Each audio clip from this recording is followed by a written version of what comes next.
السلام علیکم رحمۃ اللہ وبرکاتہ۔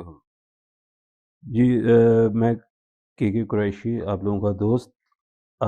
میں آج جو کہانی جو قصہ لے کر آیا ہوں اس قصے کا نام ہے قصہ ایک بت پرست کا۔ یہ ایک بت پرست کا قصہ ہے، اور یہ میں نے جو آپ کو سنانے جا رہا ہوں یہ ایک بہت ہی اتھینٹک اسلامک بک ہے۔ اس کے ذریعے میں آپ کو یہ واقعہ سنانے جا رہا ہوں۔ میں ذاتی طور پہ نہیں جانتا کہ یہ کتنا صحیح ہے یا کتنا صحیح نہیں ہے، لیکن یہ ہے کہ اس میں ہمارے لیے کافی حد تک سبق ہے۔ چلیں مزید ٹائم ضائع کیے بغیر ایک اپنے قصے اپنے واقعے کی طرف چلتے ہیں۔ حضرت عبد الواحد بن زید جو مشائخ چشتیہ کے سلسلے کے مشہور بزرگ ہیں، فرماتے ہیں ہم ایک مرتبہ کشتی میں سوار جا رہے تھے۔ ہوا کی گردش نے ہماری کشتی کو ایک جزیرے میں پہنچا دیا۔ ہم نے وہاں ایک آدمی کو دیکھا، وہ ایک بت کو پوج رہا تھا۔ ہم نے اس سے پوچھا تو کس کی پوجا کرتا ہے؟ اس نے اس بت کی طرف اشارہ کیا۔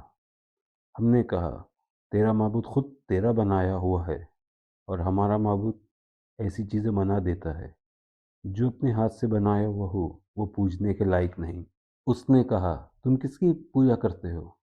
ہم نے کہا اس پاک ذات کی جس کا عرش آسمان کے اوپر ہے اور اس کی گرفت زمین پر ہے، اس کی عظمت اور بڑائی سب سے بالا تر ہے۔ کہنے لگا تمہیں اس پاک ذات کا علم کس طرح ہوا؟ ہم نے کہا اس نے ایک رسول ہمارے پاس بھیجا جو بہت کریم اور شریف تھا۔ اس رسول صلی اللہ علیہ وسلم نے ہمیں یہ سب باتیں بتائی۔ اس نے کہا وہ رسول اب کہاں ہیں؟ ہم نے کہا انہوں نے جب اپنا پیغام پہنچا دیا اور اپنا حق پورا کر دیا تو اس مالک نے ان کو اپنے پاس بلا لیا تاکہ ان کو اس کے پیغام پہنچانے اور اس کو اچھی طرح پورا کر دینے کا صلہ و انعام عطا فرمائے۔ اس نے کہا اس رسول صلی اللہ علیہ وسلم نے تمہارے پاس کوئی علامت چھوڑی ہے؟ ہم نے کہا اس مالک کی کلام پاک ہے ہمارے پاس۔ اس نے کہا مجھے وہ کتاب دکھاؤ۔ ہم نے قرآن پاک لا کر اس کے سامنے رکھا۔ اس نے کہا میں تو پڑھا ہوا نہیں ہوں، تم اس میں مجھے کچھ پڑھ کر سناؤ۔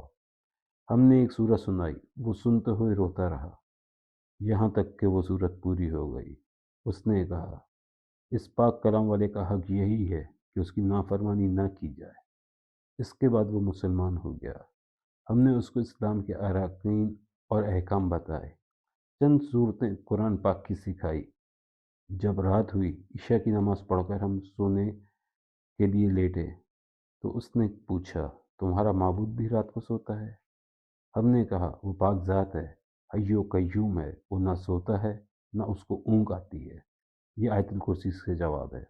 وہ کہنے لگا تم کس قدر نالائق بندے ہو، آقا تو جاگتا رہتا ہے اور تم سو جاؤ۔ ہمیں اس کی بات سن کر بڑی حیرت ہوئی۔ ہم جب اس جزیرے سے واپس ہونے لگے تو وہ کہنے لگا مجھے بھی اپنے ہی ساتھ لے چلو، میں دین کی باتیں سیکھوں۔ ہم نے اپنے ساتھ لے لیا۔ جب ہم شہر ابدان میں پہنچے تو میں نے اپنے ساتھیوں سے کہا یہ شخص نو مسلم ہے، اس کے لیے کچھ معاش کا بھی انتظام کرنا ہوگا۔ ہم نے کچھ درہم چندہ کیا، اس کو دینے لگے۔ اس نے پوچھا یہ کیا ہے؟ ہم نے کچھ درہم تمہارے لیے جمع کی ہیں، تم ان کو خرچ کر لینا۔ کہنے لگا تم لوگوں نے مجھے ایسا رستہ دکھایا جس پر خود بھی نہیں چلتے۔ میں ایک جزیرے میں تھا، ایک بت کی پوجا کرتا تھا، خدائے پاک کی پرستش بھی نہ کرتا تھا۔ اس نے اس حالت میں بھی مجھے ضائع اور ہلاک نہیں کیا، حالانکہ میں اس کو جانتا بھی نہیں تھا۔ بس وہ اس وقت مجھے کیوں ضائع کر دے گا جب میں اس کو پہچانتا ہوں، اس کی عبادت بھی کرتا ہوں۔ 3 دن بعد ہمیں معلوم ہوا اس کا آخری وقت ہے، موت قریب ہے۔ ہم اس کے پاس گئے، اس سے پوچھا تیری کوئی حاجت ہو تو بتا۔ کہنے لگا میری تمام حاجتیں اس پاک ذات نے پوری کر دی جس نے تم لوگوں کو جزیرے میں میری ہدایت کے لیے بھیجا تھا۔ شیخ عبد الواحد رحمۃ اللہ علیہ فرماتے ہیں مجھ پر اچانک نیند کا غلبہ ہوا اور میں وہیں سو گیا تو میں نے خواب میں دیکھا ایک نہایت سرسبز شاداب باغ ہے، اس میں ایک نہایت نفیس قبا بنا ہوا ہے، اس میں ایک تخت بچھا ہوا ہے، اس تخت پر ایک نہایت حسین لڑکی اس جیسی خوبصورت عورت کبھی کسی نے نہ دیکھی ہوگی، یہ کہہ رہی ہے خدا کے واسطے اس کو جلدی بھیج دو۔ اس کے اشتیاق میں میری بے قراری حد سے بڑھ گئی ہے۔ میری جو آنکھ کھلی تو اس نو مسلم کی روح پرواز کر چکی تھی۔ ہم نے اس کی تدفین کی اور دفن کر دیا۔ جب رات ہوئی تو میں نے وہی باغ اور کعبہ اور تخت پر وہ لڑکی اس کے پاس دیکھی، اور وہ یہ آیت شریف پڑھ رہا تھا، سورہ رد رکوع 3، جس کا ترجمہ یہ ہے: اور فرشتے ان کے پاس ہر دروازے سے آتے ہوں گے اور ان کو سلام کرتے ہوں گے، جو ہر قسم کی آفت سے سلامتی کا مرصدہ ہے، اور یہ اس وجہ سے کہ تم نے صبر کیا اور دین پر مضبوط جمے رہے، بس اس جہاں میں تمہارا انجام بہت بہتر ہے۔ اللہ تعالیٰ کی عطا اور بخشش کے کرشمے ہیں۔ ساری عمر بت پرستی کی، اس نے اپنے لطف و کرم سے موت کے قریب ان لوگوں کو زبردستی کشتی کے بے قابو ہو جانے سے وہاں بھیجا، اور اس کو آخرت کی دولت سے مالا مال کر دیا۔ مالک و ملک جس کو دینا چاہے اس کو کوئی روکنے والا نہیں، اور جس کو نہ دینا چاہے اس کو کوئی دینے والا نہیں۔ اللہ اکبر۔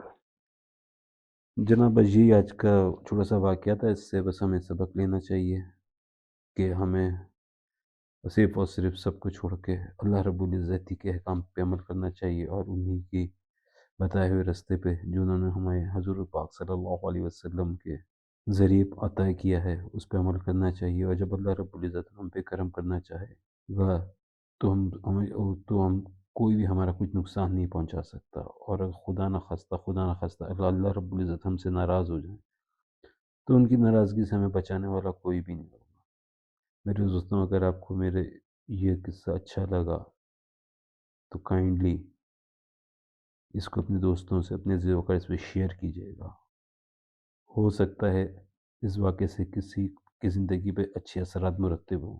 اگر ایسا ہوا تو یقین جانیے اس کا آپ کو بھی بہت ثواب ملے گا اور ہمارے لیے بہتر ہوگا۔ اس کے بعد میں ایک اور جنت کے متعلق سلسلہ شروع کر رہا ہوں، برائے مہربانی اس کو غور سے سنیے گا، دیکھیے گا، بہت اچھا لگے گا۔